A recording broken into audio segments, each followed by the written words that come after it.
Hacía 2 meses que las corbetas Descubierta y Atrevida de la expedición Malaspina, con sus 204 hombres a bordo, habían partido del puerto de Cádiz rumbo a Montevideo. El buen comportamiento de los barcos al cruzar el Atlántico hacía pensar que responderían bien ante la enorme cantidad de millas que les quedaban todavía por recorrer durante los 1851 días que duraría el viaje.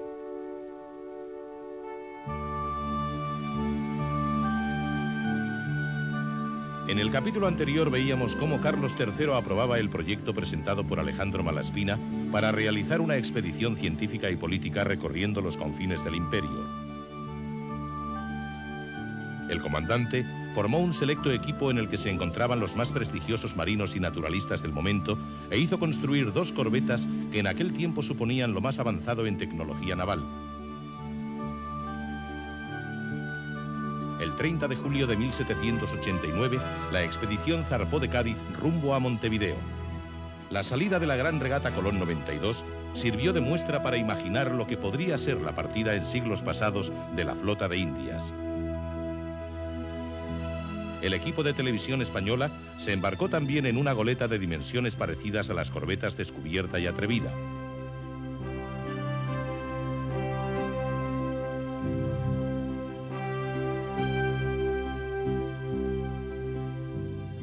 Una vez en Montevideo, los expedicionarios llevaron a cabo una intensa tarea científica como fue levantar una nueva carta de la estratégica bahía. Mientras tanto, otro grupo hacía una excursión al cercano pueblo de Maldonado, que en la actualidad es conocido como el famoso enclave turístico de Punta del Este.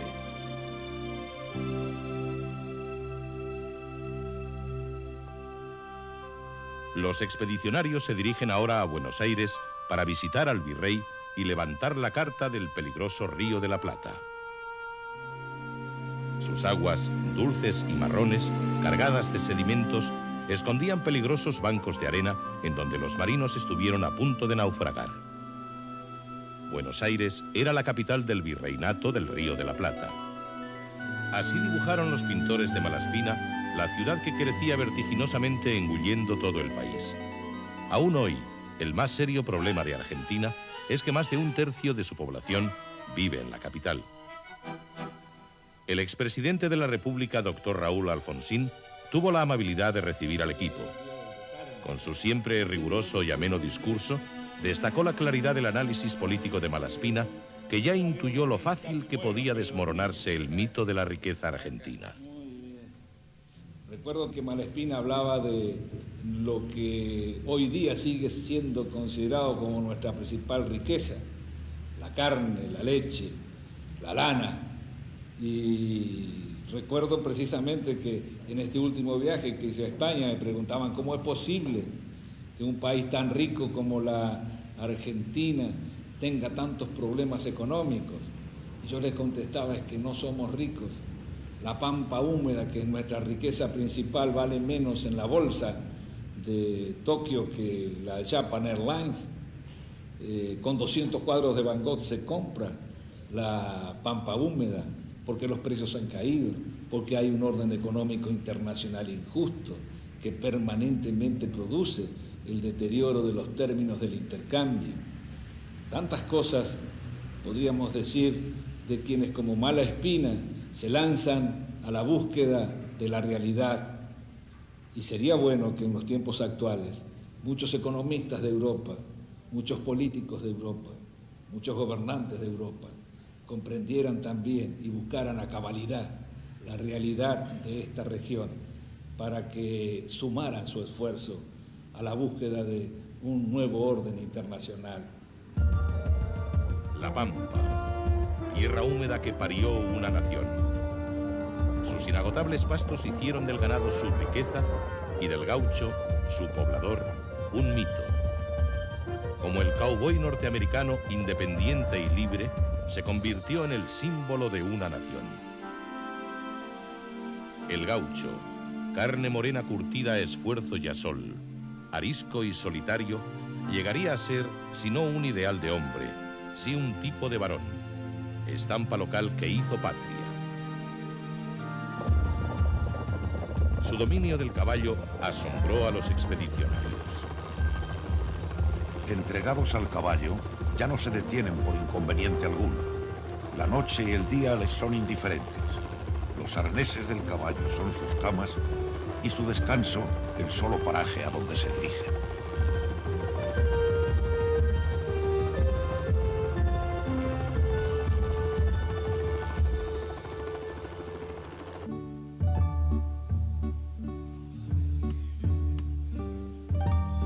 Así más o menos podía ser una pulpería gaucha de finales del siglo XVIII. La pulpería era como el local social donde estos señores se tomaban sus mates, sus tragos. A los expedicionarios le llama poderosamente la atención una jerga muy especial que utilizaban estos señores de aquí. ¿Va a pagar la copa? En la pulpería Las Ganas. ¿Hay algo nuevo en el pueblo? Sí, señor. Un pajuelano. ¿Y dónde los ha visto? La jerga peculiar del gaucho y su facilidad para improvisar sobre la marcha las letras de sus milongas hacen de él un personaje lleno de ingenio y viveza. ¿Quién sabe si no es don Segundo Sombra? Dice que tuvo en otros tiempos una mala partida con la policía. Carrillaría un ajeno. Sí, pero me parece que el ajeno era cristiano.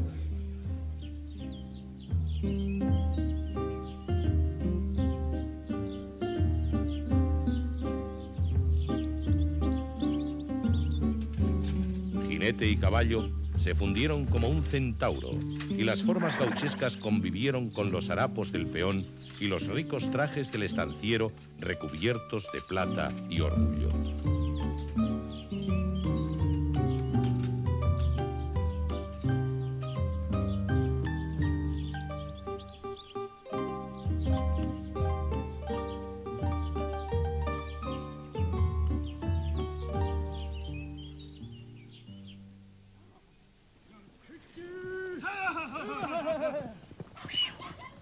Las faenas camperas que Malaspina describió en su visita a una estancia son muy similares a las actuales. Los animales se recogían en cercados o rodeos esparcidos por toda la estancia.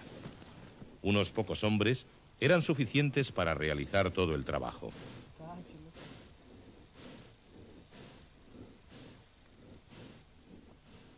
Malaspina fue consciente que despoblación y prosperidad serían la paradoja y el destino de estas tierras. La carne y la leche son aquí fruto más de la naturaleza que de la industria. Al habitante de Buenos Aires no le cuesta otro cuidado que poner a las vacadas un fierro, signo de su propiedad.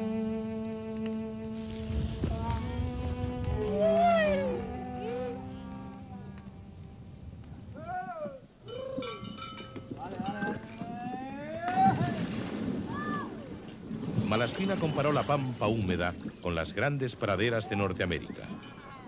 En ambos territorios la dependencia del ganado fue total, pero en el norte la ventaja era clara. Al ganadero le siguió el agricultor y el industrial. Aquí, en la pampa, sin embargo, no. Acompañando al ganado y al hombre, el caballo, siempre el caballo.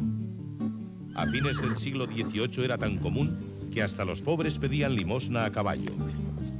Hoy, el pura sangre inglés es la estrella, una carísima inversión para correr en el hipódromo de Buenos Aires, uno de los más famosos del mundo. Hoy siguen resonando vivas en la pampa las palabras del escritor Lugones. Hombre y bestia amalgamábanse en la mutua afición sin el estorbo de una idea. Nada más que una cosa quería el jinete, correr. Nada más que una cosa sabía el caballo, correr. Y de este modo, el caballo constituía el pensamiento de su jinete. Con el tiempo, el gaucho pasaría de ser el rebelde insociable de Malaspina al héroe independiente y romántico. Así, entregados a una vida errante, nutridos con una carne casi cruda, sin mezcla de sustancias farináceas, no echan de menos los dulces lazos del matrimonio. Antes bien, los temen y los aborrecen. Bueno, voy a improvisar en esta tierra argentina, la improviso a Malespina, también a su expedición. Por eso en este fogón yo voy siguiendo los trinos y y en el verso cristalino. Aquí me quedo en un rol, me siento muy español aunque soy en argentino.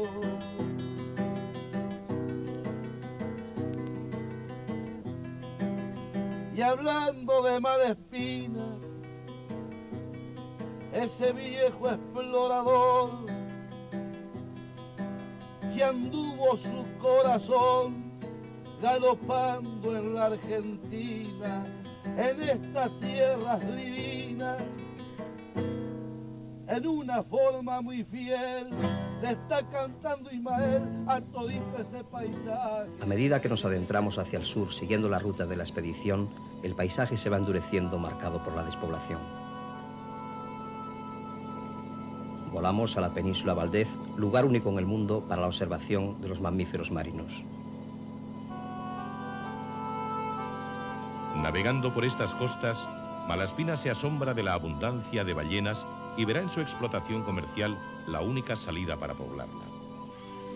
Una región que pareció abandonada de la vegetación y compuesta de costas casi inaccesibles y que parecía destinada a ser el asilo únicamente de los peces, lobos marinos, ballenas y aves silvestres, ha llegado al fin a excitar la codicia de los europeos. Crecían nuestros deseos de ver cuanto antes abierto por medio de la pesca de la ballena este nuevo ramo, tal vez inagotable, de la industria nacional. Hoy bien sabemos, al contrario de lo que pensaba Malaspina, que la naturaleza no es inagotable y su equilibrio hace mucho que ha sido roto. Esta es la ballena franca. Se calcula que quedan en el mundo tan solo unos 2000 ejemplares. En el siglo XVIII, un solo barco podía matar 50 de ellas en un mes.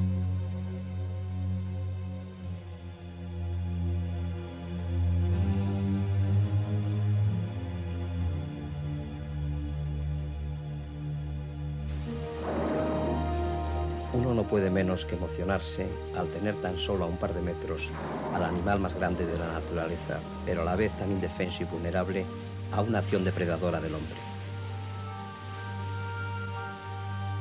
Las mismas ballenas, ignorantes de su propio poder y del genio destructivo del hombre, se presentan casi con emulación para saludarle y no imaginan jamás que esto basta para ser destruida.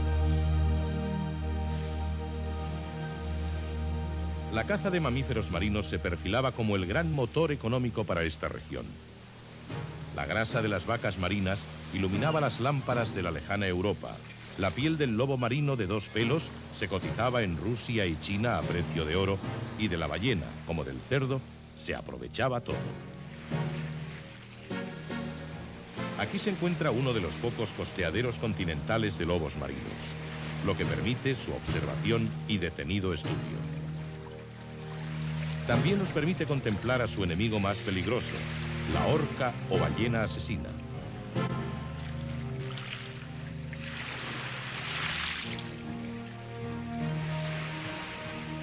Las orcas vigilan las colonias de lobos marinos. En un instante, acompañando la ola, se lanza contra la playa tratando de cazar a uno de los pequeños.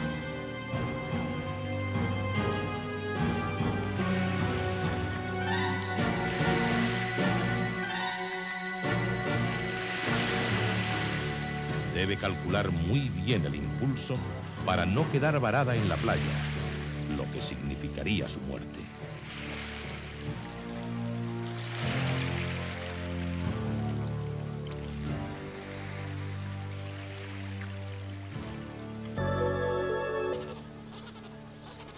Otra de las especies que habitan la península Valdez son estos simpáticos animales, los pingüinos.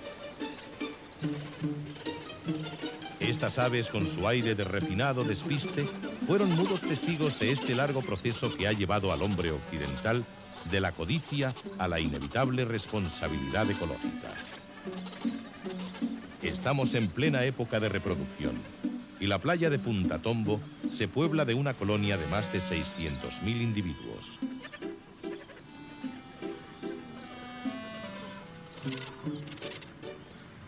Los pingüinos siguen siendo muy numerosos gracias al nulo interés económico de la especie, pero no por ello se libran de las imprudencias y la insensibilidad del hombre.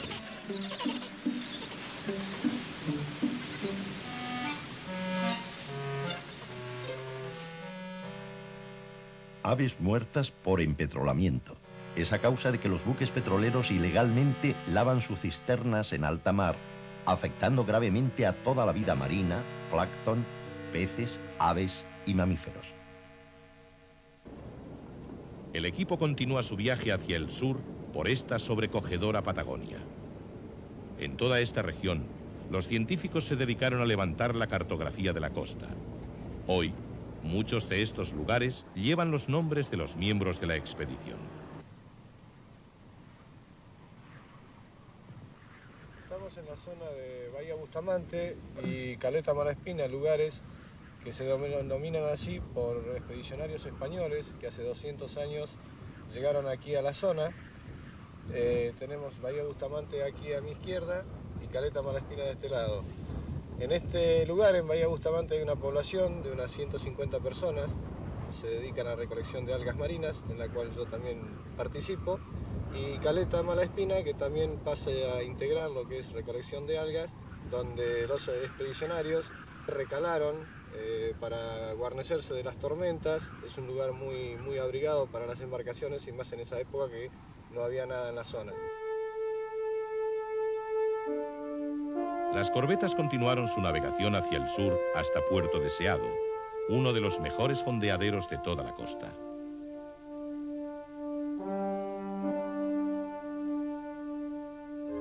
Desde el siglo XVI se habían creado numerosas leyendas sobre los patagones. Se les situaba casi en el fin del mundo, en la desconocida Terra Australis, y se decía de ellos que eran gigantes.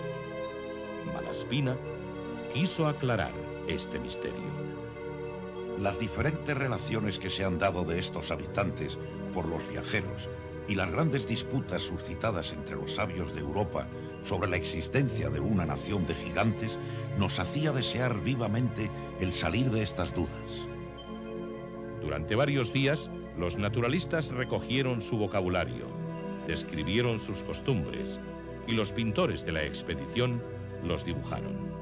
Comprobaron que no eran gigantes y los mostraron con noble porte, alabando sus valores morales, con lo que se desmentía a los que en la lejana Europa los consideraban degenerados. Han pasado 200 años desde entonces y la cultura de los patagones, es decir, de los tehuelches, ha desaparecido prácticamente. Nos adentramos por una interminable carretera hacia el interior de la provincia de Santa Cruz. Con nosotros venía Mario Echevarría, un estudioso, enamorado y defensor de la cultura tehuelche. Nos presentó a Ramón Pintado, probablemente una de las últimas muestras vivas de aquella vieja cultura. Saludalo, ¿no? ¿Por qué tiene ese color esa laguna de ahí? Ramón vive aquí frente a esta luminosa y enigmática laguna salobre, completamente solo desde hace muchos años cuidando el ganado. ¿Ha vivido aquí siempre? ¿Ha vivido aquí siempre? Algo sordo y tímido, aunque se lo pedimos varias veces, no quiso hablar para nosotros en lengua tehuelche. ¿Te gusta acá? Mejor acá han puesto un... Pues hay un... Claro, no lo molesta nada. Los últimos tehuelches han perdido ya muchos de sus rasgos culturales, pero todavía conservan el recuerdo de sus antepasados, como esta mujer que, orgullosa, pidió que la filmara el equipo con el retrato de su abuela. Un retrato no muy diferente a los realizados por la expedición.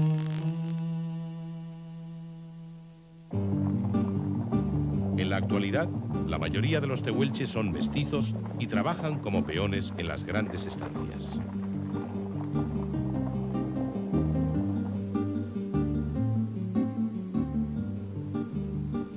Los patagones que vimos son gente de gran estatura. Su color es semejante al cobre, la cabeza muy grande y la cara algo achatada, la frente llana y pequeña, ojos chicos y hundidos, nariz chata, boca grande y pelo negro y fuerte. Los patagones son decisivamente errantes y viven de la caza del guanaco y el avestruz, que siguen a caballo y capturan con las boleadoras. Las aguas del contorno son los puntos donde se reúnen estos animales y el cazador puede estar seguro de derribar 2 o 3 de ellos.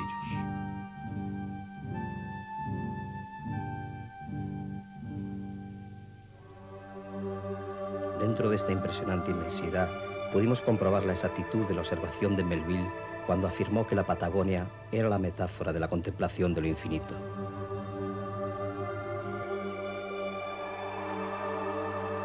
Realmente sobrecoge el encontrarse en este apartado lugar tan alejado de todas partes.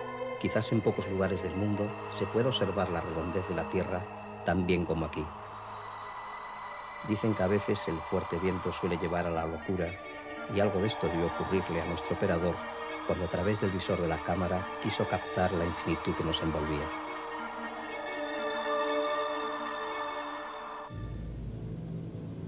Más al sur, el glaciar Perito Moreno despliega toda su grandeza.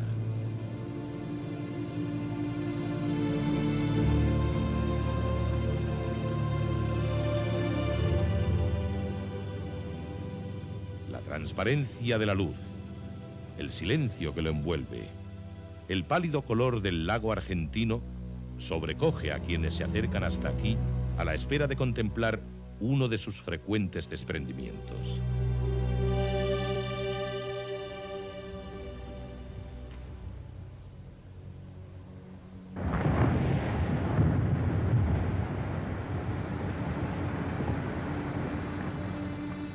La masa glaciar avanza inexorable hasta chocar con unas pequeñas colinas.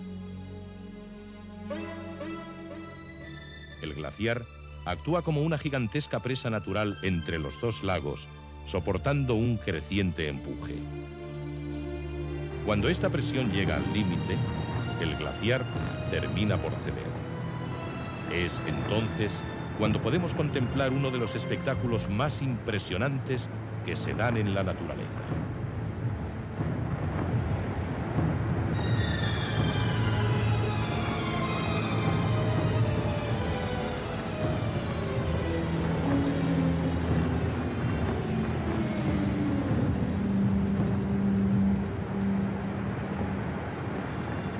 Después de abandonar las costas de la Patagonia, las corbetas Atrevida y Descubierta pusieron rumbo a las Islas Malvinas.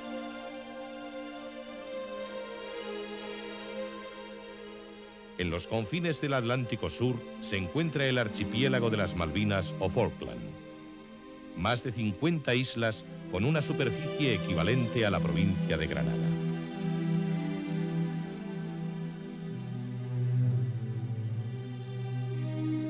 El paisaje de las Malvinas es inhóspito, modelado por un clima realmente duro, con una temperatura media anual de tan solo 6 grados centígrados y barrido por un constante viento. El equipo se dirige a Port Louis, el lugar en donde anclaron las corbetas. Este es el lugar exacto desde donde el pintor de la expedición dibujó el pequeño establecimiento español que por aquel entonces se llamaba Puerto Soledad. Aquí, en unas durísimas condiciones, vivían unos 100 hombres entre soldados, marinos, sacerdotes y reclusos. Para sus moradores, la vida transcurría monótona entre el cuidado del ganado y la vigilancia de la costa.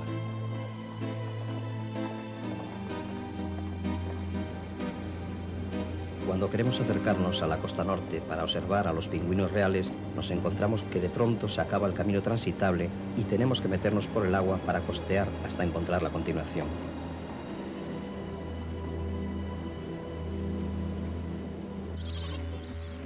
Después de 5 horas de duro traqueteo, llegamos por fin a la colonia de los pingüinos. A diferencia de otras especies, el pingüino real, que solo habita aquí, en zonas de la Patagonia y las Georgias del sur, son muy sociables y no rehuyen el contacto con el hombre. Enseguida vinieron a jugar con nosotros, exhibiendo su elegante plumaje. Sus crías durante el primer año crecen con un espeso abrigo de plumón marrón que poco a poco van perdiendo hasta convertirse en jóvenes adultos.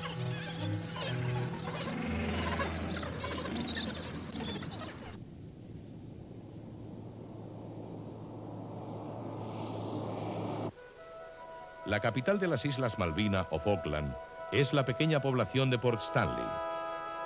A lo largo del siglo XIX se convirtió en un puerto de refugio para los clippers que se arriesgaban a intentar doblar el Cabo de Hornos.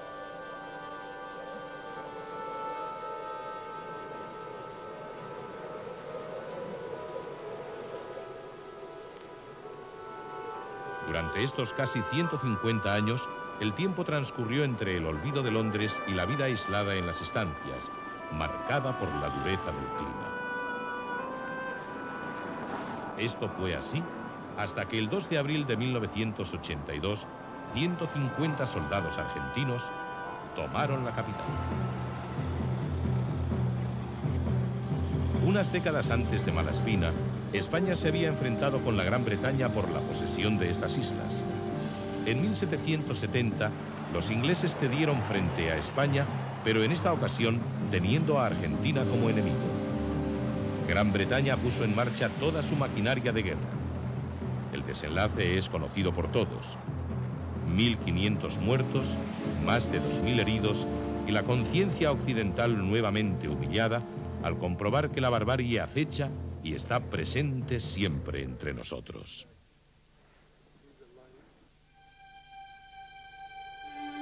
El paisaje que queda después de una batalla es siempre un espectáculo horrible. Poder contemplar tan de cerca los restos que todavía se encuentran esparcidos por la isla hace todavía más difícil comprender cómo ingleses y argentinos pudieron llegar a aquella guerra tan absurda.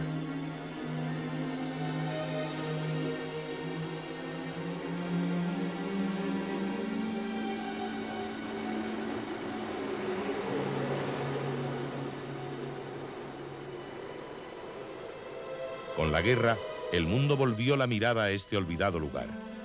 Parecía como si solo por razones ajenas a su propia historia, las Malvinas o las Falkland pudieran despertar a ella.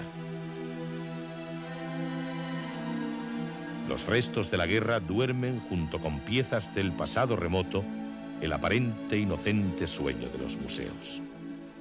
Siempre fuimos conscientes de que los argentinos podían planear alguna operación militar contra las Falkland, pero desde luego no tan repetidamente como sucedió. Estábamos también convencidos de que las tropas inglesas vendrían a recuperar las islas y teníamos información confidencial de que lo iban a hacer.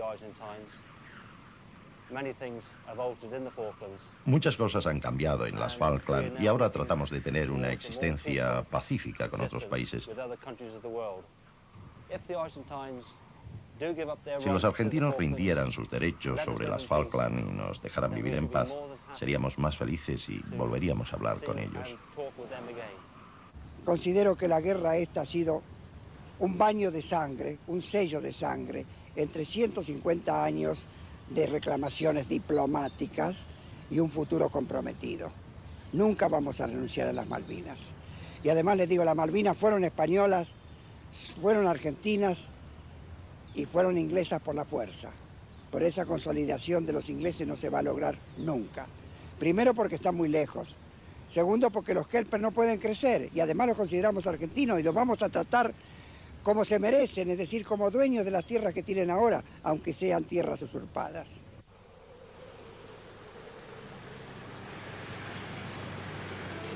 A 5 horas de camino, en medio de ninguna parte, se encuentra un cementerio de soldados argentinos. Son 250 tumbas, la mayoría sin identificar. Otras tan identificadas, tan personalizadas, que uno puede sentir cercana la tragedia.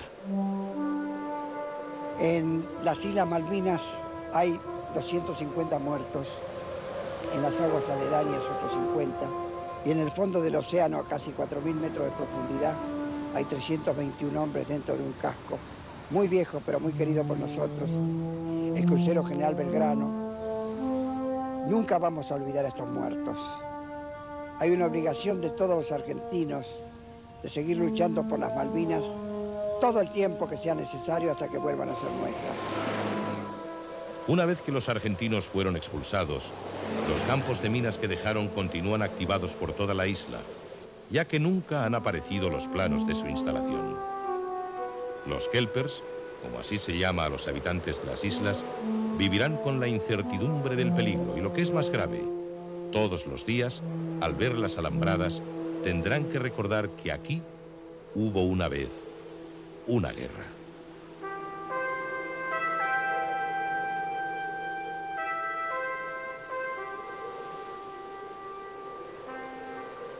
Desde las Islas Malvinas, dos rutas eran posibles para navegar al Pacífico. La primera cruzaba el siempre peligroso estrecho que descubrió Magallanes en 1520. Magallanes observó que de noche numerosos fuegos surgían en la costa. Eran los hogares de los Selknam, y desde entonces se conoció esta región como la Tierra de los Fuegos. Los Selknam supieron vivir en estas desoladas costas hasta principios de este siglo, en que fueron exterminados sistemáticamente por los colonos argentinos y chilenos.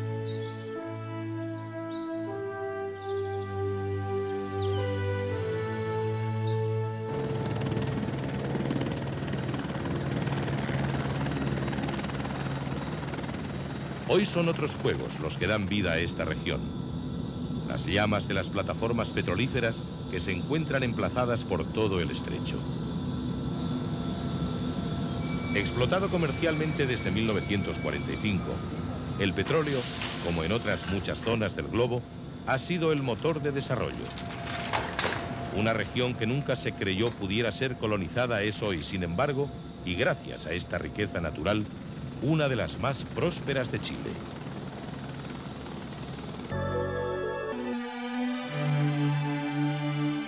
Punta Arenas es hoy la capital del Estrecho de Magallanes y el lugar de aprovisionamiento de las expediciones científicas a la Antártida. Aquí tuvimos un agradable encuentro con el buque oceanográfico Hespérides, que transportaba la expedición española a la base Juan Carlos I en la Antártida. Fuimos invitados por el comandante del barco para que conociéramos su programa científico, que de alguna forma recoge aquel espíritu ilustrado del siglo XVIII, que para estudiar y conocer mejor el mundo, promovió varias expediciones, entre ellas la de Malaspina. O bien por el Boy, venimos a Livingstone. Nuevamente está la Armada Española con un buque de nueva construcción, absolutamente nuevo, absolutamente puntero también en tecnología científica. Y bueno, y también ha venido a explorar un nuevo continente, unas nuevas aguas, un nuevo continente. En este caso no es el continente americano, sino vamos hacia el continente antártico, y en eso nos diferenciamos principalmente. Y cuanto más conozco el material que llevo a bordo, más admiro a mis predecesores, porque desde luego aquello era una heroicidad. Hoy digamos que vamos navegando con mucho más sobreseguro, tenemos unos conocimientos previos de la zona a la que vamos a navegar, y tenemos unos estudios y un instrumental maravilloso. Bien, pues probablemente esta es la diferencia. Yo no sé la ilusión que movía a Malaspina, que creo que era mucha, para hacer estas investigaciones. Desde luego la que nos mueve a nosotros en este momento es probablemente comparable con aquella. Las oscuras aguas del Estrecho de Magallanes esconden en sus fondos los restos trágicos de numerosos buques que perdieron la batalla contra el mar en su ruta al Pacífico.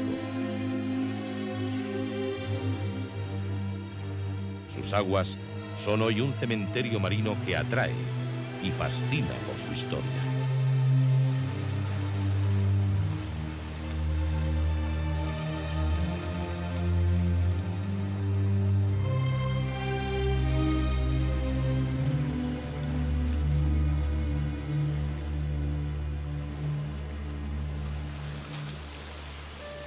En Punta Arenas, el equipo conoció a Francisco Ayarza, un descendiente de vascos que es posiblemente la persona que mejor conoce la historia de los naufragios de esta región.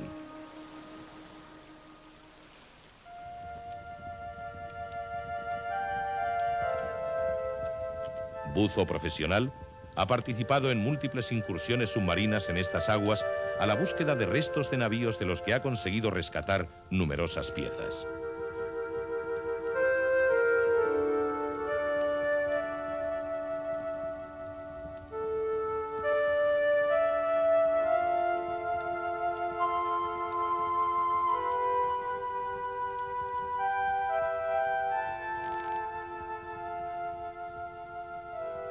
constantemente escudriñando el mar del estrecho, trata de arrancarle los secretos que duermen en sus profundidades.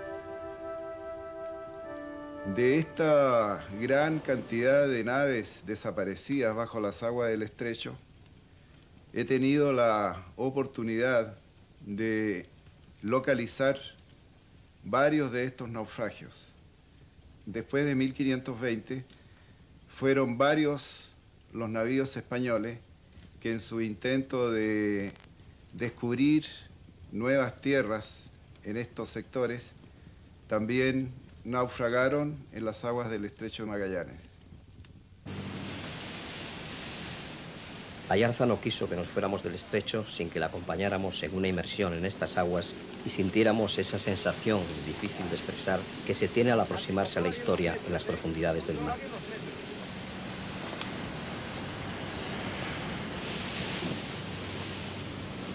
Desde hacía tiempo tenía localizado los restos de un navío que se había hundido a finales del siglo XVIII y quería que intentáramos filmarlo.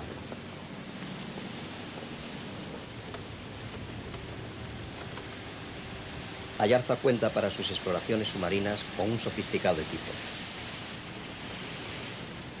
Este robot, provisto de una cámara de vídeo, es muy útil en estas frías aguas del estrecho, donde el submarinista no puede permanecer sumergido durante mucho tiempo.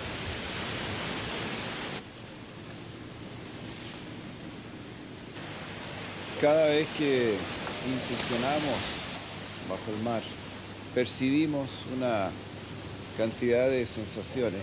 El hecho de bucear es como reencontrarse a sí mismo, llegar a una forma de relajamiento. Diría ahí que estar sumergido, bucear, de alguna manera nos hace mejores.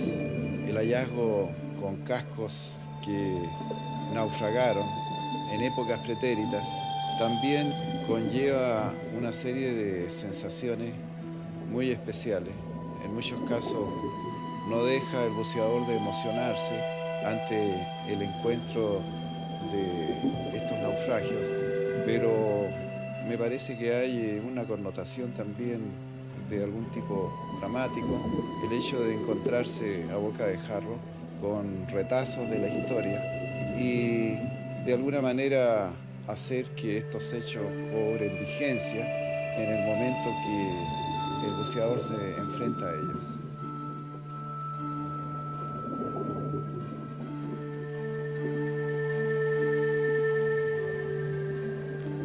Frente al estrecho de Magallanes, Malaspina escogió para navegar al Pacífico la alternativa de doblar el Cabo de Hornos.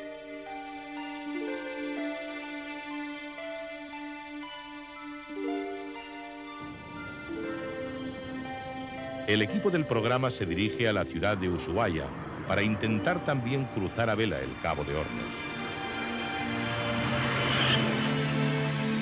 De Ushuaia, la ciudad más austral del mundo, se dice que es la puerta de entrada al confín de la Tierra. De madrugada, a bordo del boyero, iniciamos una travesía muy especial que es acariciada por todo navegante. Y vamos a tener la oportunidad de intentar cruzar a vela el Cabo de Hornos.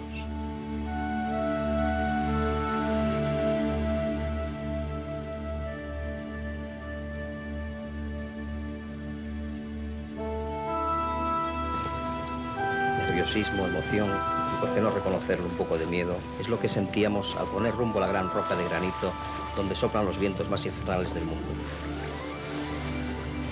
Eduardo Klein es el capitán del boyero. Fotógrafo, escritor y navegante oceánico en solitario, su primera travesía casi le cuesta la vida, pero perseveró y hoy tiene 20 años de experiencia por los 7 mares. Diana Galimberti es una italiana aventurera que un día cambió todo por navegar en esta región extrema. Especialista y enamorada de la Antártida, un naufragio en sus frías aguas no ha conseguido alejarla de estas costas.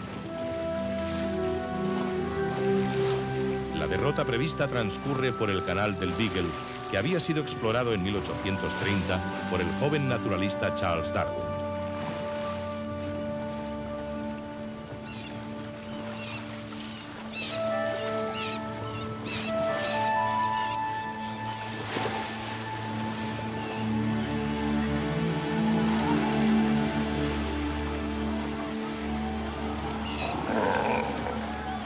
estos lobos marinos, que tranquilos toman el sol entre uno de los islotes del canal, se acabaron las cacerías despiadadas de antaño. Las novelas de Julio Verne describen el ambiente de los loberos venidos de todo el mundo para conseguir en estas latitudes una rápida fortuna.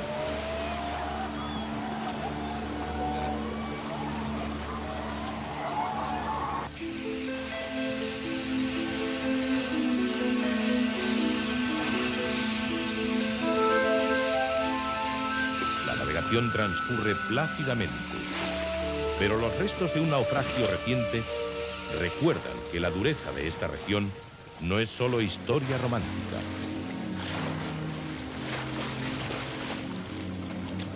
Al atardecer, el tiempo refresca. Ya nos habían advertido en Ushuaia que aquí por debajo de los llamados 50 rugientes se pueden tener las 4 estaciones en un solo día. El barómetro baja bruscamente, aparece la lluvia y sube mucho el viento. En pocas horas hemos pasado de una tranquila y primaveral travesía a un intenso frío.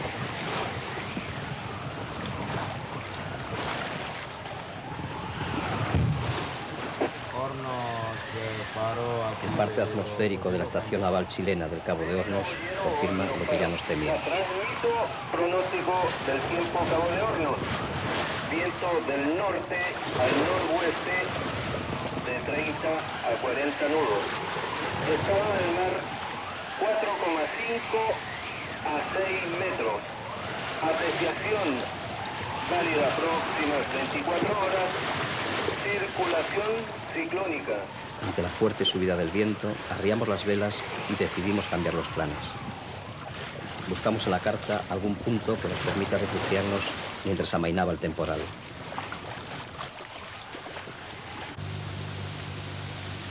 En la isla de Navarino encontramos un lugar apropiado para pasar la noche.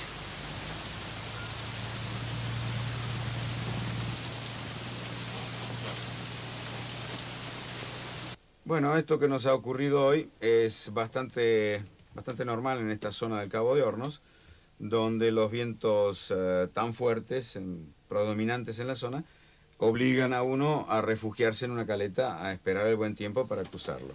Hoy en día es mucho más fácil, pues un velero posee un motor y le da otro tipo de propulsión. Esto no ocurría en aquellas épocas donde los grandes clippers o en la época de Malespina no contaban con estas facilidades, así que el cruce era muy dificultoso.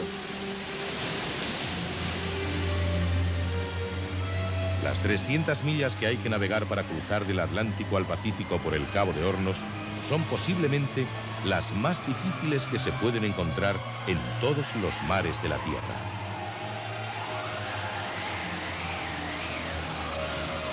Los constantes y durísimos vientos por la proa obligan a los barcos a frecuentes viradas, navegando en un constante zigzag.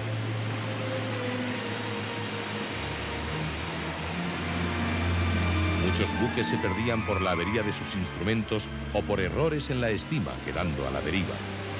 Con suerte, se tardaba 15 o 20 días en lograrlo, pero otros muchos pasaron con sus naufragios a escribir la trágica leyenda del Cabo de Hornos.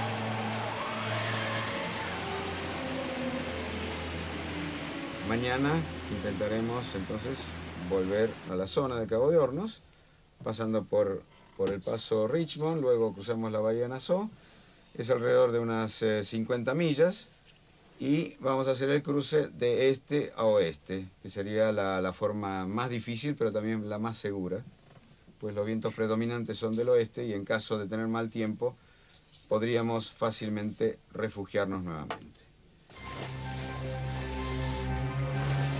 A la mañana siguiente emprendimos de nuevo la navegación. Aunque permanecía la incómoda mar de fondo, el viento había calmado mucho e incluso a lo largo del día comenzó a salir tímidamente el sol.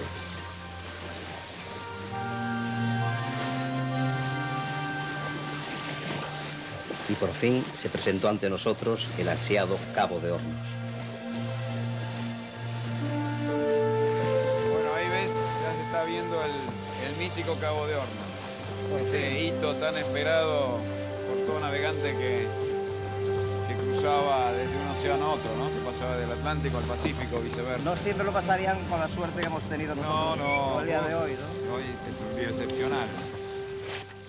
Una nueva clase de peligros, aún más temibles, se despliega instantáneamente a su imaginación.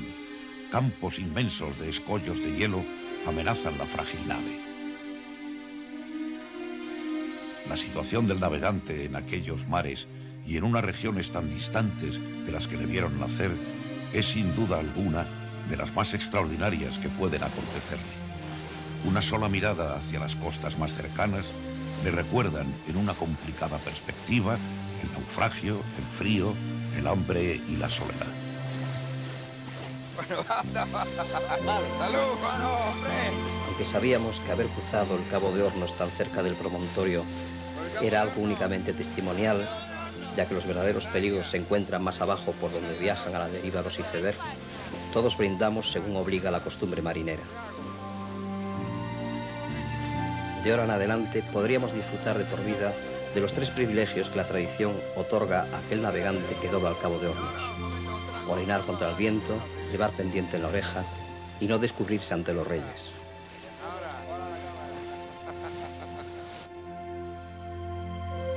La imagen del Cabo de Hornos responde al mito que le rodea. Desafiante durante milenios al frío, al mar y a las tempestades, ha sido también mudo testigo del tesón del hombre por dominar la naturaleza. Doblar el Cabo de Hornos no significaba que las dificultades en el Pacífico hubiesen terminado. Se debía navegar aún durante más de 2000 kilómetros de escarpadas costas hasta encontrar en la isla de Chiloé el primer puerto de refugio. En el capítulo siguiente veremos cómo la expedición continúa su viaje por el Pacífico. El equipo del programa llega a la isla de Chiloé a bordo del buque Esmeralda. Allí tendrán la oportunidad de presenciar una antigua e insólita costumbre, el transporte de casas en Tenaún. En la isla de Juan Fernández revivirán la experiencia solitaria de Alexander Selkirk, el marino inglés que Daniel Defoe trasladó a la ficción en su célebre Robinson Crusoe. La siguiente etapa después de Chile fue Lima, la capital del virreinato del Perú. En la selva del Chocó, el equipo compartió unos días con unos jóvenes botánicos españoles que continúan la labor científica de clasificar la flora americana emprendida por los naturalistas del siglo XVIII. Y finalmente llegaron al puerto de Guayaquil a bordo de otro gran velero. Desde allí hicieron la reconstrucción histórica de la excursión de los hombres de Malaspina a los volcanes Chimborazo y Tungurahua.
Video. La salida de la Gran Regata Colón 92 sirvió de muestra para imaginar lo que podría ser la partida en siglos pasados de la flota de Indias. El equipo de televisión española se embarcó también en una goleta de dimensiones parecidas a las corbetas Descubierta y Atrevida.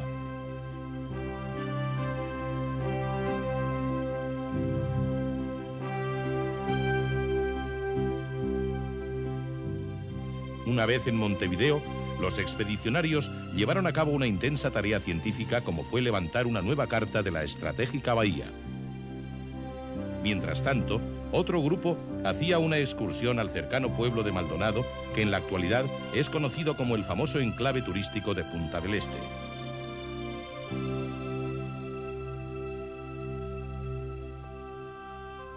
Los expedicionarios se dirigen ahora a Buenos Aires para visitar al virrey y levantar la carta del peligroso Río de la Plata. Sus aguas, dulces y marrones, cargadas de sedimentos, escondían peligrosos bancos de arena en donde los marinos estuvieron a punto de naufragar. Buenos Aires era la capital del virreinato del Río de la Plata.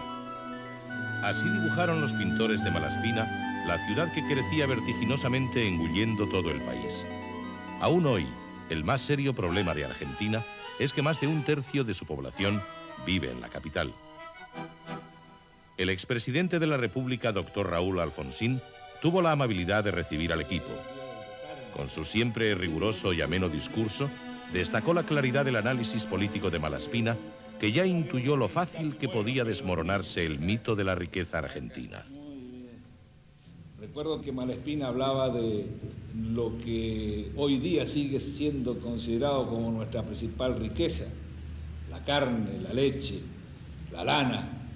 Y recuerdo precisamente que en este último viaje que hice a España me preguntaban cómo es posible que un país tan rico como la Argentina tenga tantos problemas económicos. Y yo les contestaba, es que no somos ricos.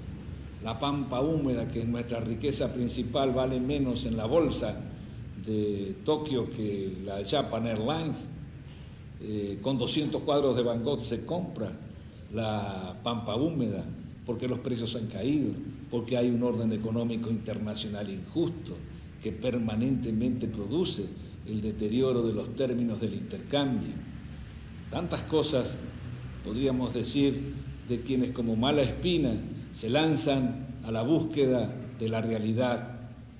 Y sería bueno que en los tiempos actuales muchos economistas de Europa, muchos políticos de Europa, muchos gobernantes de Europa. Pidió que la filmara el equipo con el retrato de su abuela. Un retrato no muy diferente a los realizados por la expedición.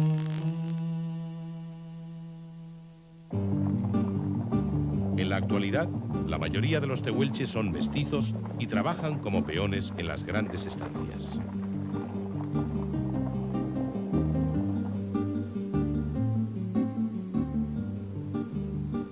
Los patagones que vimos son gente de gran estatura. Su color es semejante al cobre, la cabeza muy grande y la cara algo achatada, la frente llana y pequeña, ojos chicos y hundidos, nariz chata, boca grande y pelo negro y fuerte. Los patagones son decisivamente errantes y viven de la caza del guanaco y el avestruz, que siguen a caballo y capturan con las boleadoras. Las aguas del contorno son los puntos donde se reúnen estos animales y el cazador puede estar seguro de derribar 2 o 3 de ellos.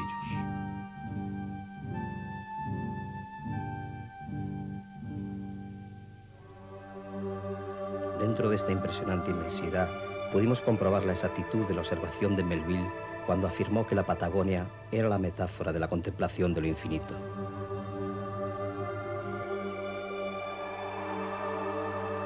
Realmente sobrecoge el encontrarse en este apartado lugar tan alejado de todas partes. Quizás en pocos lugares del mundo se pueda observar la redondez de la Tierra tan bien como aquí. Dicen que a veces el fuerte viento suele llevar a la locura, y algo de esto debió ocurrirle a nuestro operador cuando a través del visor de la cámara quiso captar la infinitud que nos envolvía.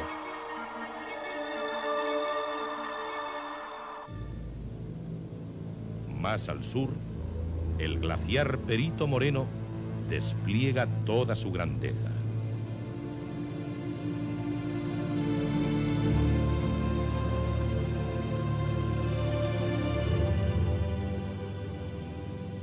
La transparencia de la luz, el silencio que lo envuelve, el pálido color del lago argentino sobrecoge a quienes se acercan hasta aquí a la espera de contemplar uno de sus frecuentes desprendimientos.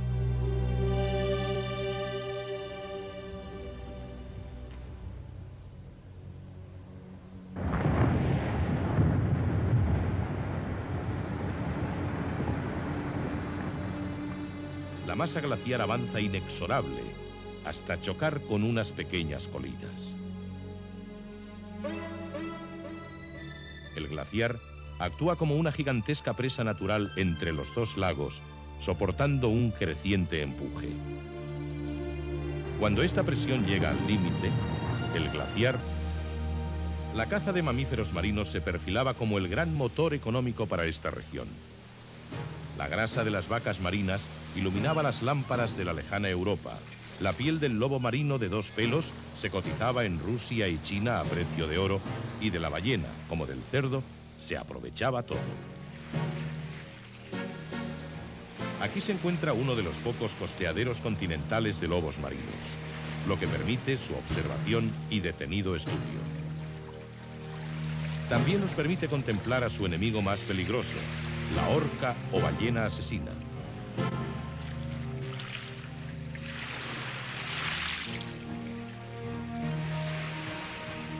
Las orcas vigilan las colonias de lobos marinos. En un instante, acompañando la ola, se lanza contra la playa tratando de cazar a uno de los pequeños.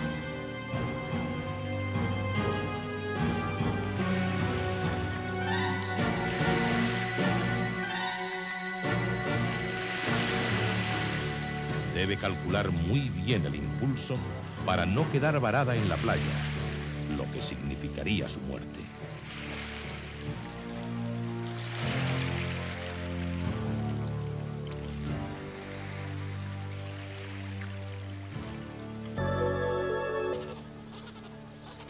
Otra de las especies que habitan la península Valdez son estos simpáticos animales, los pingüinos. Estas aves, con su aire de refinado despiste, fueron mudos testigos de este largo proceso que ha llevado al hombre occidental de la codicia a la inevitable responsabilidad ecológica. Estamos en plena época de reproducción y la playa de Punta Tombo se puebla de una colonia de más de 600.000 individuos.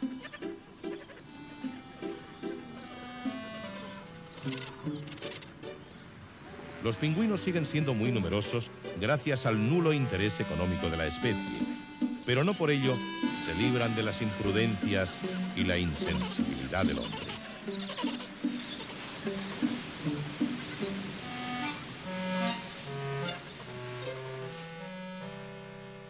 Aves muertas por empetrolamiento. Es a causa de que los buques petroleros ilegalmente lavan sus cisternas en alta mar, afectando gravemente a toda la vida marina, plancton, peces, aves y mamíferos. El equipo continúa su viaje hacia el sur por esta sobrecogedora Patagonia. En toda esta región, los científicos se dedicaron a levantar la cartografía de la costa. Hoy, muchos de estos lugares... 250 muertos, en las aguas aledañas otros 50, y en el fondo del océano, a casi 4.000 metros de profundidad, hay 321 hombres dentro de un casco, muy viejo pero muy querido por nosotros, el crucero General Belgrano. Nunca vamos a olvidar a estos muertos. Hay una obligación de todos los argentinos de seguir luchando por las Malvinas todo el tiempo que sea necesario hasta que vuelvan a ser nuestras.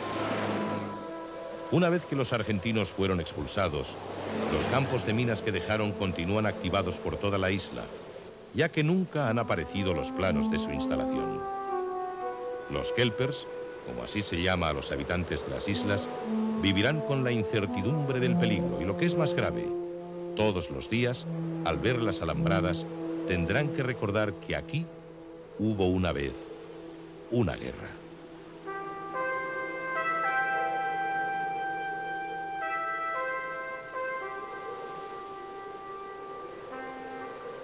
Desde las Islas Malvinas, 2 rutas eran posibles para navegar al Pacífico. La primera cruzaba el siempre peligroso estrecho que descubrió Magallanes en 1520. Magallanes observó que de noche numerosos fuegos surgían en la costa. Eran los hogares de los Selknam, y desde entonces se conoció esta región como la Tierra de los Fuegos. Los Selknam supieron vivir en estas desoladas costas hasta principios de este siglo, en que fueron exterminados sistemáticamente por los colonos argentinos y chilenos.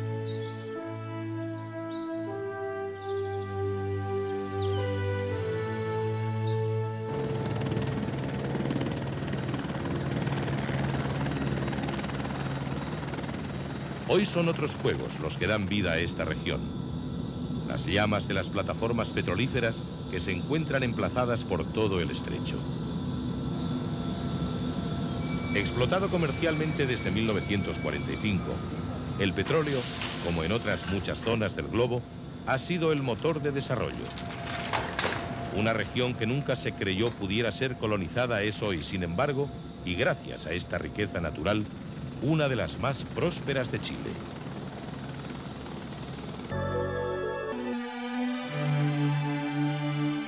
Punta Arenas es hoy la capital del Estrecho de Magallanes y el lugar de aprovisionamiento de las expediciones científicas a la Antártida.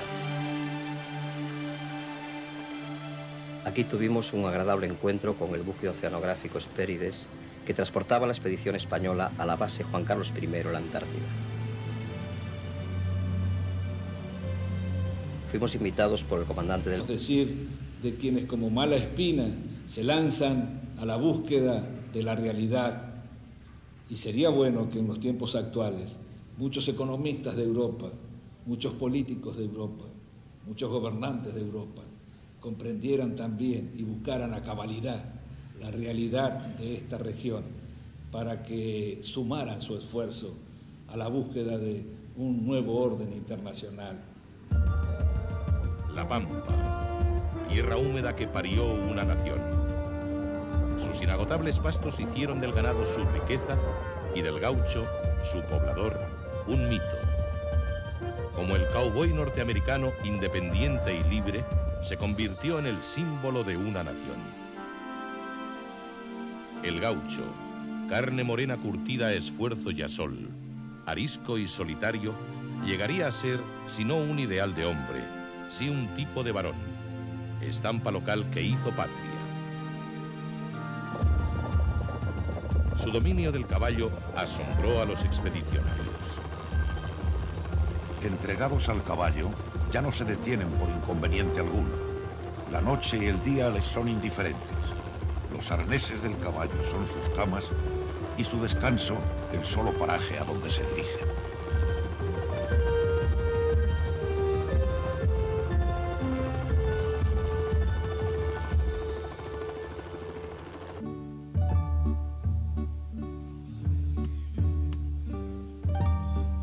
Más o menos podía ser una pulpería gaucha de finales del siglo XVIII. La pulpería era como el local social donde estos señores se tomaban sus mates, sus tragos. A los expedicionarios le llama poderosamente la atención una jerga muy especial que utilizaban estos señores aquí. ¿Va a pagar la copa? En la pulpería La Gana. ¿Hay algo nuevo en el pueblo? Sí, señor. Un pajuelano. ¿Y dónde los ha visto? La jerga peculiar del gaucho y su facilidad para improvisar sobre la marcha las letras de sus milongas hacen de él un personaje lleno de ingenio y viveza. ¿Quién sabe si no es don Segundo Sombra? Dice que tuvo en otros tiempos una mala partida con la policía. Carrillaría un ajeno. Sí, pero me parece que el ajeno era cristiano.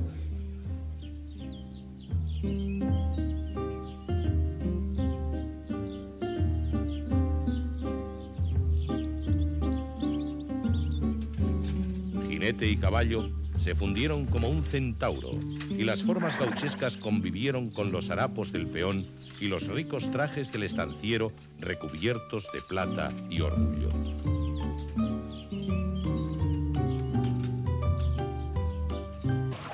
Buscamos en la carta algún punto que nos permita refugiarnos mientras amainaba el temporal.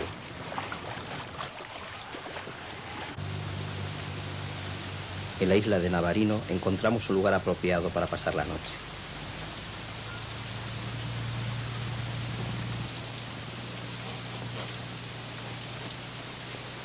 Bueno, esto que nos ha ocurrido hoy es bastante normal en esta zona del Cabo de Hornos, donde los vientos tan fuertes, predominantes en la zona, obligan a uno a refugiarse en una caleta a esperar el buen tiempo para cruzarlo. Hoy en día es mucho más fácil, pues un velero posee un motor y le da otro tipo de propulsión. Esto no ocurría en aquellas épocas donde los grandes clippers o en la época de Malaspina no contaban con estas facilidades, así que el cruce era muy dificultoso. Las 300 millas que hay que navegar para cruzar del Atlántico al Pacífico por el Cabo de Hornos son posiblemente las más difíciles que se pueden encontrar en todos los mares de la Tierra.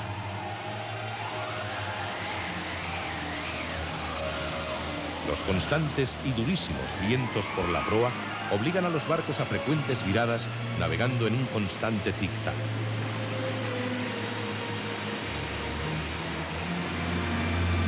Muchos buques se perdían por la avería de sus instrumentos o por errores en la estima, quedando a la deriva. Con suerte, se tardaba 15 o 20 días en lograrlo, pero otros muchos pasaron con sus naufragios a escribir la trágica leyenda del Cabo de Hornos.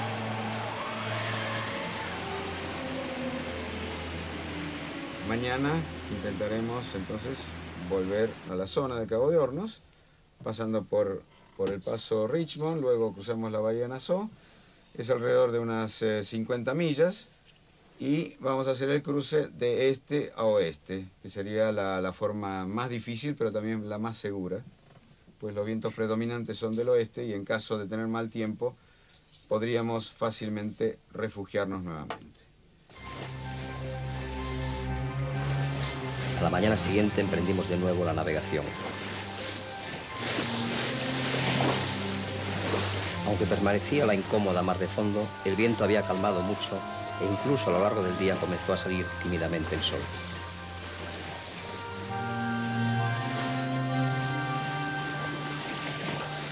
Y por fin se presentó ante nosotros el ansiado Cabo de Hornos.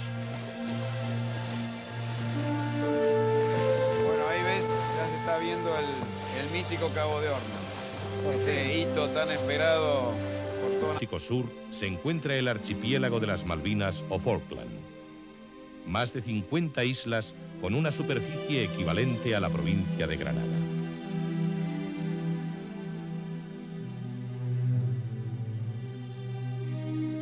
El paisaje de las Malvinas es inhóspito,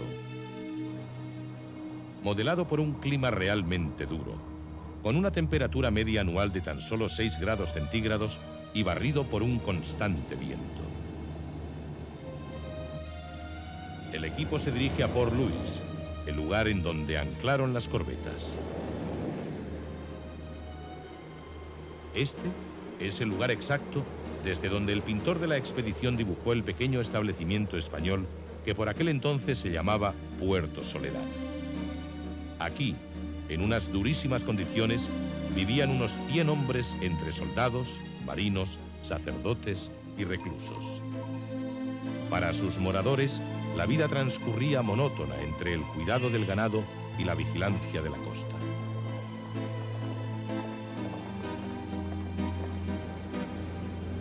Cuando queremos acercarnos a la costa norte para observar a los pingüinos reales, nos encontramos que de pronto se acaba el camino transitable y tenemos que meternos por el agua para costear hasta encontrar la continuación.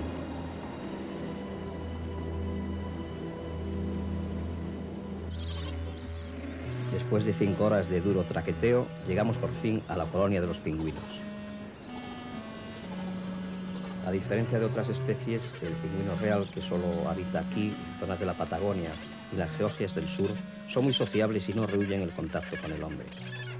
Enseguida vinieron a jugar con nosotros, exhibiendo su elegante plumaje. Sus crías durante el primer año crecen con un espeso abrigo de plumón marrón que poco a poco van perdiendo hasta convertirse en jóvenes adultos.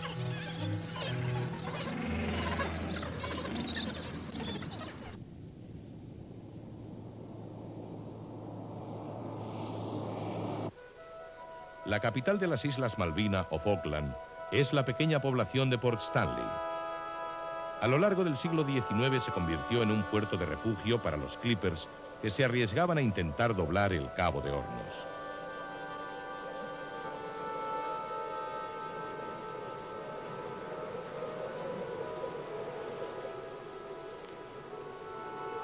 Durante estos casi 150 años, el tiempo transcurrió entre el olvido de Londres y la vida aislada en las estancias, marcada por la dureza del clima. Esto fue así hasta que el 2 de abril de 1982, 150 soldados argentinos tomaron la capital.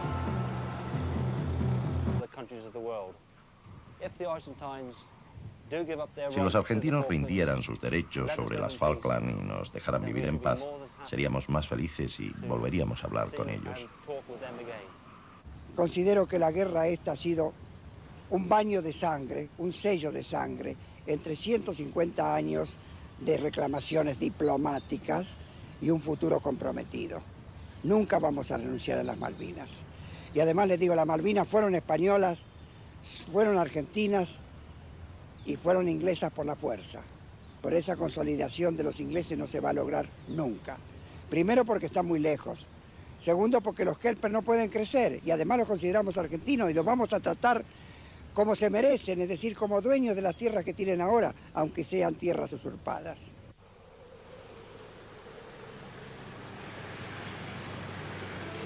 A 5 horas de camino, en medio de ninguna parte, se encuentra un cementerio de soldados argentinos. Son 250 tumbas, la mayoría sin identificar. Otras tan identificadas, tan personalizadas, que uno puede sentir cercana la tragedia. En las Islas Malvinas hay 250 muertos, en las aguas aledañas otros 50, y en el fondo del océano, a casi 4.000 metros de profundidad, hay 321 hombres dentro de un casco, muy viejo pero muy querido por nosotros, el crucero General Belgrano. Nunca vamos a olvidar a estos muertos. Hay una obligación de todos los argentinos de seguir luchando por las Malvinas todo el tiempo que sea necesario hasta que vuelvan a ser nuestras. Una vez que los argentinos fueron expulsados, los campos de minas que dejaron continúan activados por toda la isla, ya que nunca han aparecido los planos de su instalación. Los kelpers, como así se llama a los habitantes de las islas, vivirán con la incertidumbre del peligro y, lo que es más grave, todos los días, al ver las alambradas, tendrán que recordar que aquí hubo una vez una guerra.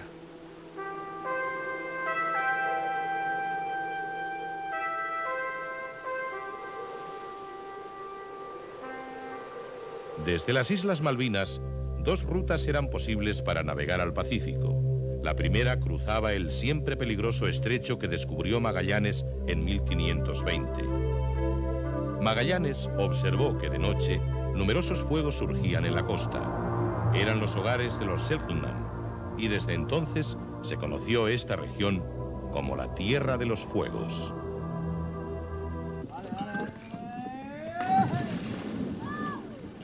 Malaspina comparó la pampa húmeda con las grandes praderas de Norteamérica. En ambos territorios la dependencia del ganado fue total, pero en el norte la ventaja era clara. Al ganadero le siguió el agricultor y el industrial. Aquí, en la pampa, sin embargo, no. Acompañando al ganado y al hombre, el caballo. Siempre el caballo. A fines del siglo XVIII era tan común que hasta los pobres pedían limosna a caballo. Hoy, el pura sangre inglés es la estrella, una carísima inversión para correr en el hipódromo de Buenos Aires, uno de los más famosos del mundo. Hoy siguen resonando vivas en la pampa las palabras del escritor Lugones. Hombre y bestia amalgamábanse en la mutua afición sin el estorbo de una idea. Nada más que una cosa quería el jinete, correr. Nada más que una cosa sabía el caballo, correr. Y de este modo, el caballo constituía el pensamiento de su jinete. Con el tiempo, el gaucho pasaría de ser el rebelde insociable de Malaspina al héroe independiente y romántico. Así, entregados a una vida errante, nutridos con una carne casi cruda, sin mezcla de sustancias farináceas, no echan de menos los dulces lazos del matrimonio. Antes bien, los temen y los aborrecen. Bueno, voy a improvisar en esta tierra argentina, le improviso a Malespina, también a su expedición. Por eso en este fogón yo voy siguiendo los trinos y en el verso cristalino aquí me quedo en un rol, me siento muy español aunque soy bien argentino.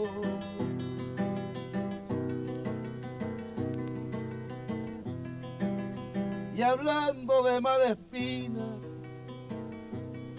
ese viejo explorador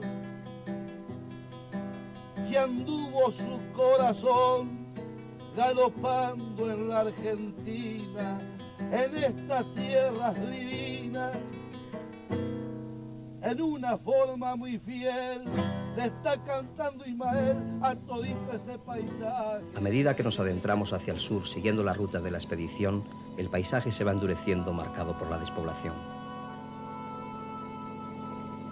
Volamos a la península Valdez, lugar único en el mundo para la observación de los mamíferos marinos. Navegando por estas costas del clima. Esto fue así hasta que el 2 de abril de 1982, 150 soldados argentinos tomaron la capital. Unas décadas antes de Malaspina, España se había enfrentado con la Gran Bretaña por la posesión de estas islas. En 1770, los ingleses cedieron frente a España, pero en esta ocasión teniendo a Argentina como enemigo. Gran Bretaña puso en marcha toda su maquinaria de guerra. El desenlace es conocido por todos. 1.500 muertos, más de 2.000 heridos y la conciencia occidental nuevamente humillada al comprobar que la barbarie acecha y está presente siempre entre nosotros.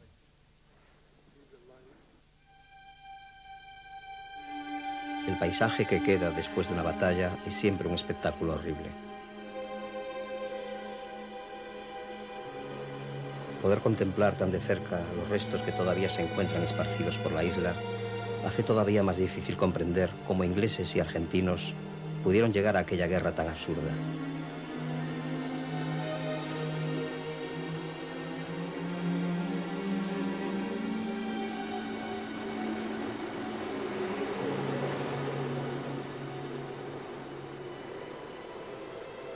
Con la guerra, el mundo volvió la mirada a este olvidado lugar.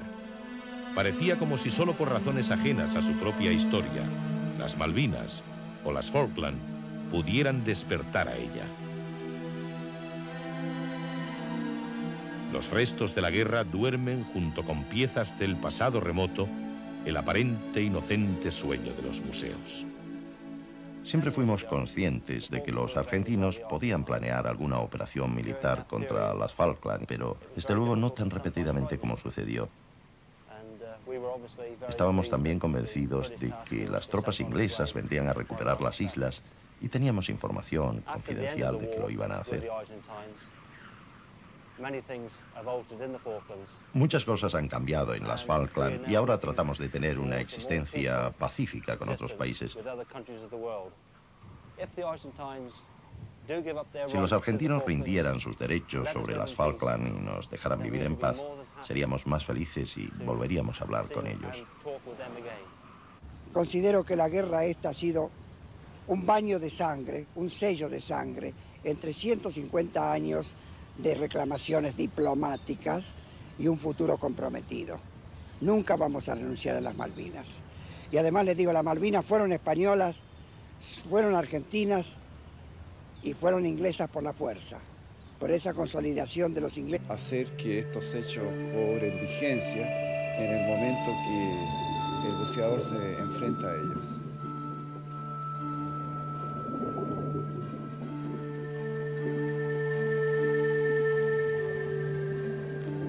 Frente al estrecho de Magallanes, Malaspina escogió para navegar al Pacífico la alternativa de doblar el Cabo de Hornos.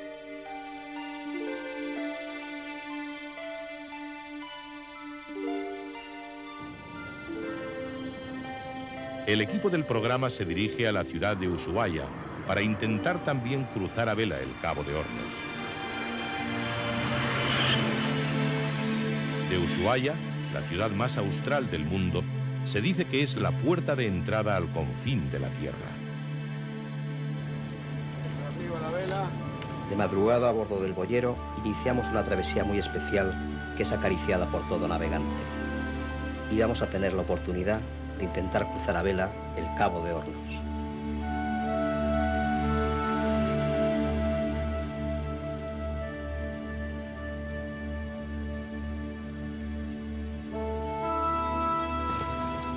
Nerviosismo, emoción y, por qué no reconocerlo, un poco de miedo, es lo que sentíamos al poner rumbo a la gran roca de granito donde soplan los vientos más infernales del mundo. Eduardo Klein es el capitán del boyero. Fotógrafo, escritor y navegante oceánico en solitario, su primera travesía casi le cuesta la vida, pero perseveró y hoy tiene 20 años de experiencia por los 7 mares. Diana Galimberti es una italiana aventurera que un día cambió todo por navegar en esta región extrema. Especialista y enamorada de la Antártida, un naufragio en sus frías aguas no ha conseguido alejarla de estas costas. La derrota prevista transcurre por el canal del Beagle, que había sido explorado en 1830 por el joven naturalista Charles Darwin.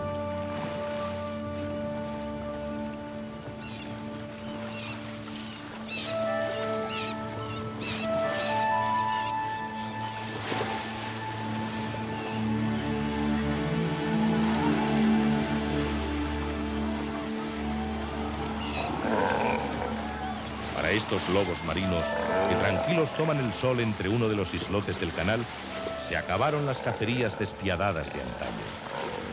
Las novelas de Julio Verne describen el ambiente de los loberos venidos de todo el mundo para conseguir en estas latitudes una rápida fortuna.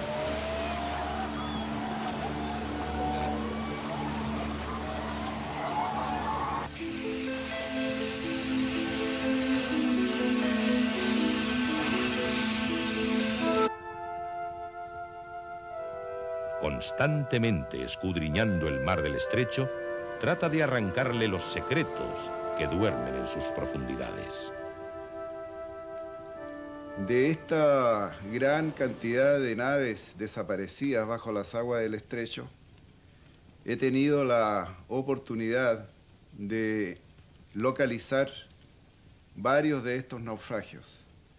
Después de 1520, fueron varios los navíos españoles que en su intento de descubrir nuevas tierras en estos sectores también naufragaron en las aguas del Estrecho de Magallanes. Ayarza no quiso que nos fuéramos del estrecho sin que la acompañáramos en una inmersión en estas aguas y sintiéramos esa sensación difícil de expresar que se tiene al aproximarse a la historia en las profundidades del mar.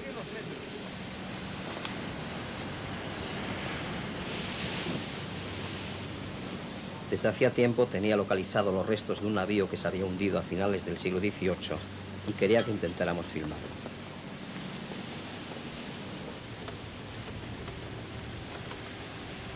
Ayarza cuenta para sus exploraciones submarinas con un sofisticado equipo. Este robot, provisto de una cámara de vídeo, es muy útil en estas frías aguas del estrecho, donde el submarinista no puede permanecer sumergido durante mucho tiempo.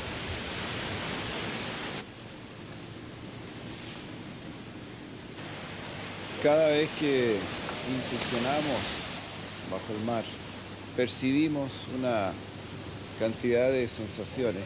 El hecho de bucear es como reencontrarse a sí mismo, llegar a una forma de relajamiento, diría ahí que estar sumergido, bucear, de alguna manera nos hace mejores. El hallazgo con cascos que naufragaron en épocas pretéritas también conlleva una serie de sensaciones muy especiales. En muchos casos no deja el buceador de emocionarse ante el encuentro de estos naufragios, pero me parece que hay una connotación también de algún tipo dramático, el hecho de encontrarse a boca de jarro con retazos de la historia y de alguna manera hacer que estos hechos cobren vigencia en el momento que el buceador se enfrenta a ellos.